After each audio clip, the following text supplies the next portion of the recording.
Hello! Today we're going to talk about chapters one and two of Toni Morrison's magnum opus, Beloved, published in 1987. It was her fifth novel. She had quit her job and was able to focus on writing full time, even though she still had two young sons that she was raising.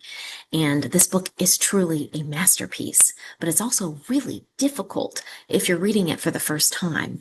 She wanted it to be that way. She wanted us as readers to feel like what the slaves may have felt like being abducted from their homelands, thrown onto a slave ship, and carted across thousands of miles of ocean, not knowing the language and not knowing where we were going. That's the kind of lack of awareness we have when we first start reading the book. It's an in medias res, in the middle of a sequence of events, shifting points of view, layered narration, and chronological distortion, unannounced flashbacks that are hard to follow in the beginning. And then over time, the pieces are put together in this beautiful mosaic. But to start with, she has two epigraphs before the book even begins. The first is 60 million and more. That's her dedication to the lives lost estimated in the 200 years of the transatlantic slave trade. Some critics have found that kind of a controversial number because it's obviously a multiple of 6 million from the Holocaust.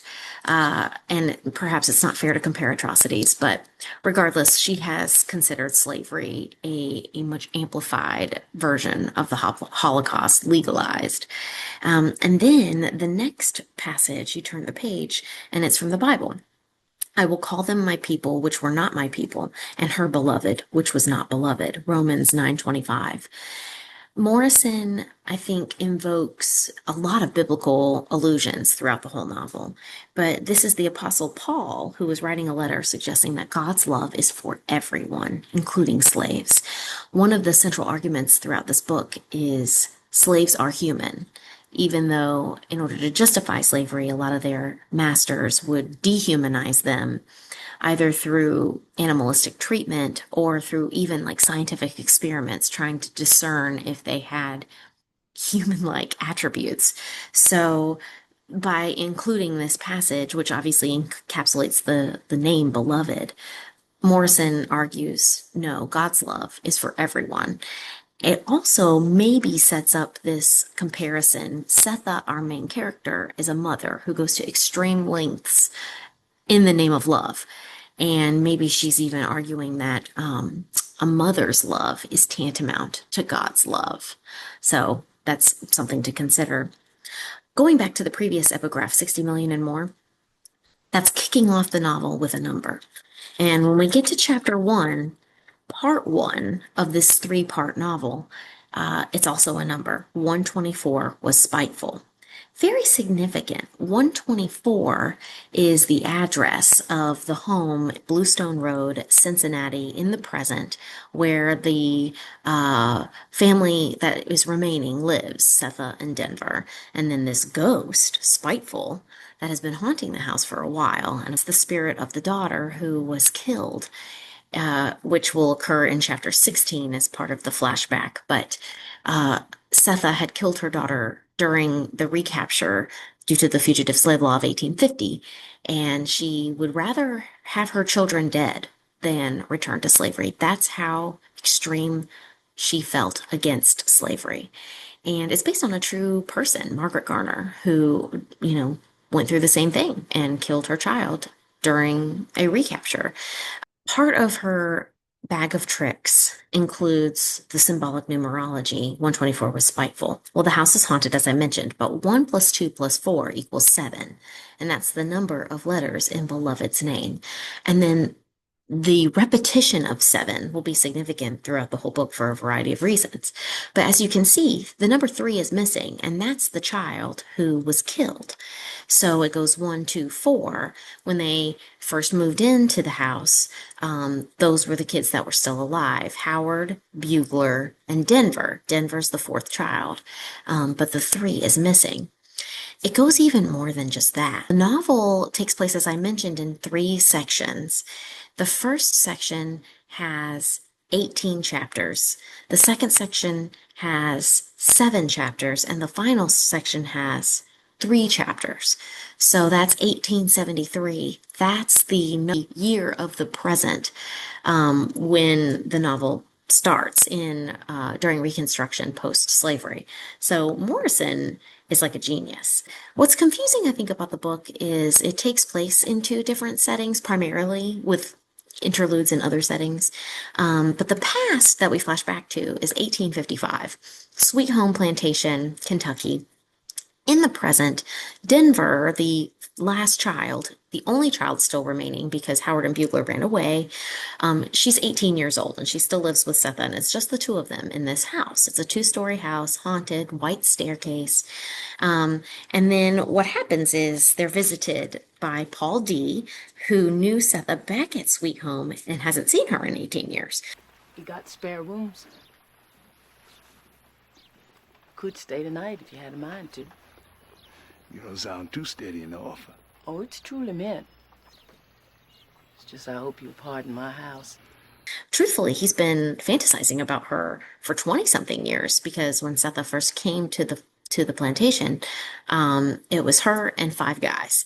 The woman she replaced is Baby Suggs. She had 8 kids by 6 different men, one of whom was Hallie. Hallie was her last child, and she ended up getting to keep him. Baby Suggs' character really represents the destruction of slavery on a person's identity, how each of her children were moved around like checkers, taken from her before she could see them grow, get their adult teeth. And so when she birthed Hallie, she wasn't even going to look at him, but he's the one she got to keep.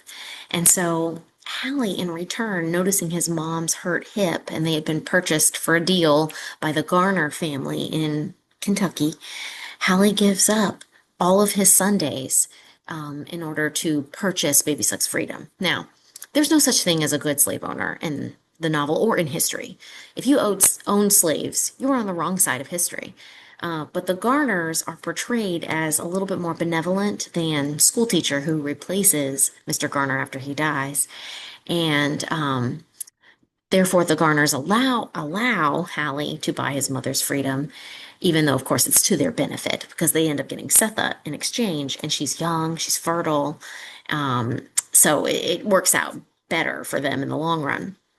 Nevertheless, when Setha comes, Hallie and the 4 other men, so Paul D, Paul A, Paul F, Hallie, and then Sixo, who is a character, none of them touch her. None of them lay a hand on her. Sixo doesn't, especially because he's got his 30-mile woman, Patsy, who he journeys to see. So he's got somebody else. But like Paul D lusts after Setha.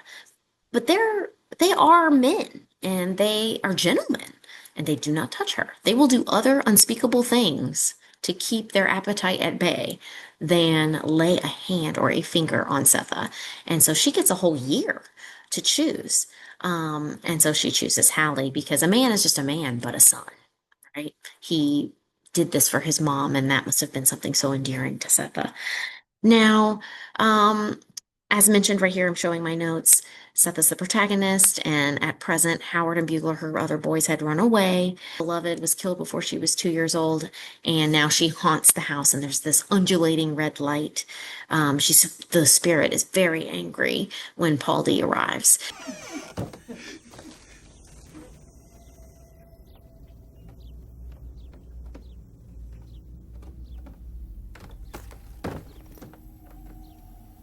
God, girl. What kind of evil you got in there?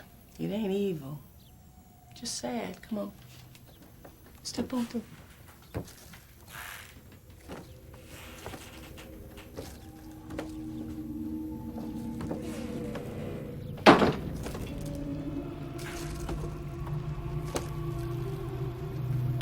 And poor Denver, she is so lonely.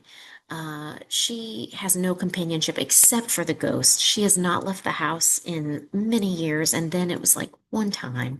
They do have a dog, Here Boy, but Here Boy is scared of the ghost because of how it treats him, this poor dog. And again, the Greek tradition, Here Boy just reminds me of like Argos from the Odyssey. Setha is a very powerful, strong woman. She redefines what it's like to be a hero.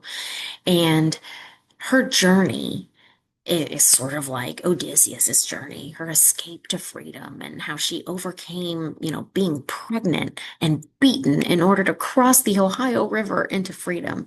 It's truly remarkable. And Denver knows how strong her mother is.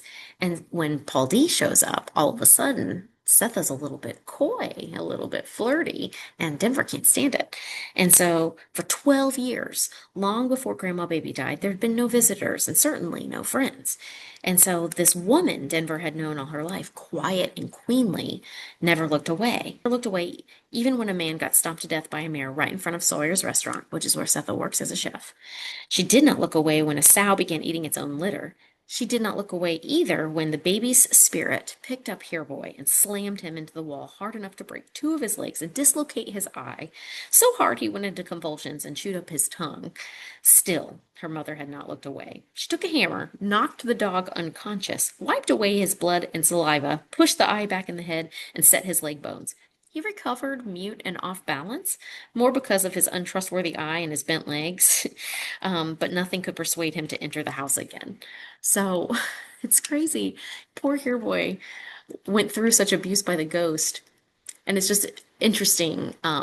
If the ghost were to return in human form, that dog will be gone. Okay. Um, Nevertheless, Denver has a meltdown. She cries. Paul D is not whom she expected. I think she was hoping her father, Hallie, would have been the one to arrive. She's been hoping Hallie has survived. Got a daddy sweet face? You know my daddy. Of course he know your daddy. He from Sweet Home. Now, Paul D, the last time he saw Hallie, had something to do with the butter churn, and we'll find out more about that. But there are these mysteries that Toni Morrison subtly embeds that end up getting answered in future chapters. One of them is the churn. When Denver is escorted out of the room and it's just Paul D and Setha in the kitchen, he says, "This child is like half out of her mind. Maybe if this house is haunted, you should move." And of course, I love Setha gives him a look of snow, as if a house is a small thing. Like, who really actually owns this house? That'll become important later as well. And Setha says, "No, I've got a tree on my back and a haint in my house and nothing but the daughter I'm holding in my arms. No more running from nothing." So Setha's stubborn and she's very prideful that she's not going anywhere. They're just going to live and endure with the isolation. And of course, all the neighbors know what Setha did. Denver knows what Setha did. The infanticide has plagued them. In a lot of ways, Setha is like Hester from the Scarlet Letter. She is isolated and alone and having to live independently regardless. And Paul D does not know. There's definitely dramatic irony here. He has no clue how that first daughter died. He doesn't know.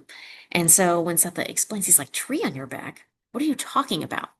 The choke cherry tree becomes a very important symbol throughout the book. But she was whipped by a school teacher who was the second owner of Sweet Home after basically they raped her. School teacher came with two nephews, and one of them pinned her and the other one nursed her. And that milk was meant for that baby girl, the girl she ends up killing. And she says, "I had to get my milk to my baby girl. Nobody was going to nurse her like me." She had put her kids, Bugler, Howard, and the baby girl whose name we'll never actually know, on a caravan to escape to freedom. But she couldn't go. Hallie didn't show up. She had to turn back and go looking for him. She was pregnant with Denver at the time. Denver wasn't born yet. Denver ends up being born right on the Ohio River, the nexus between slavery and freedom. And so Paul D says, "Okay, everyone knows that a suckling can't be away from its mother too long." And so she says, "The boys came in there, they took my milk. I told Mrs. Garner on them, and then school teacher made one open up on my back, the tree. They whipped her, and the tree grows there still." Paul D says, "They used cowhide on you when you was pregnant?" Setha says, "And they took my milk." Setha's motherhood takes primary front and center to anything else. It doesn't matter that they beat her. They violated her and took the food that she was saving for her child. Far worse. And so this motherly obsession, so to speak, that Setha has for her children, that leads her to do these crazy things, like kill her third child, and attempt to kill the others. So they end up, Paldi and Setha, rushing upstairs and having relations. It's been a super long time since they've seen each other. And, Paldi is a man. And so before that happens, he's like nurturing her. Um, Denver's in the other room. He's the last of the Sweet Home men. That's his epithet. But all of a sudden, the house starts shaking. I said hush up, goddammit! Here's another mystery. Paul D had not trembled since 1856, and then it was for 83 days in a row. Okay, that's weird. We're going to have to find out what that was about. But he's actually not trembling. The house is shaking, and it's the ghost. The ghost is so mad.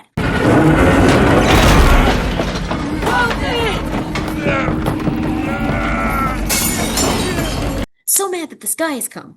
And so he bites the ghost. The ghost throws a table at him and he's wrestling with the table. God damn it, hush up! Leave this place alone! You wanna fight? God damn it!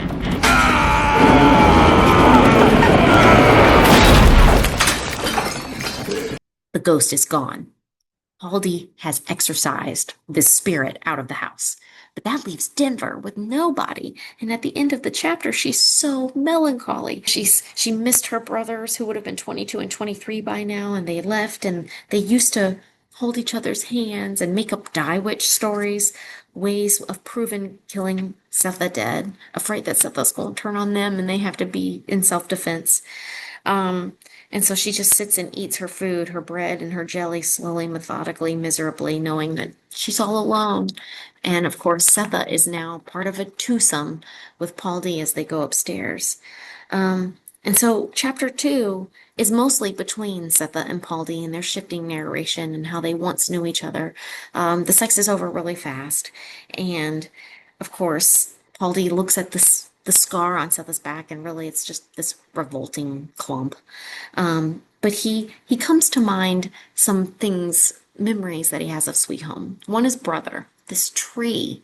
Tree imagery is so significant. Of course, we've got the chokecherry tree, and now we've got the brother, the tree that he would sit under at Sweet Home. Setha has this flashback memory to Sweet Home and the beautiful sycamores. Of course, they had boys hanging in them from being lynched. And so this tree imagery, very symbolic. And then we meet Sixo, who indigo with a red flame tongue. Arguably, he is first generation because he speaks a different language. And of course, he's got his 30-mile woman that he ventures to see, and there's various obstacles that he encounters with that. One other mystery we have is that Sixo stopped speaking English at some point and that he only laughed one time. So we'll have to put that on the side and figure out what happened there.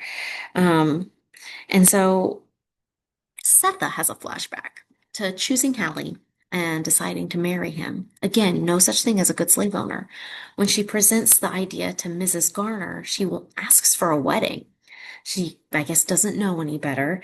And so, Hallie and me want to get married, Mrs. Garner. So I heard. Are you already expecting? No, ma'am. Well, you will be. Hallie's nice, Setha. He'll be good to you. And Setha asks, is there a wedding? And Mrs. Garner puts down her cooking apron.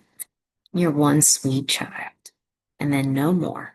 So, no, you don't get a wedding. Poor Setha sneaks around making a dress. Hallie waits for her patiently. And then they have their first time in the cornfields, which the other men watch as the corn is shaking back and forth.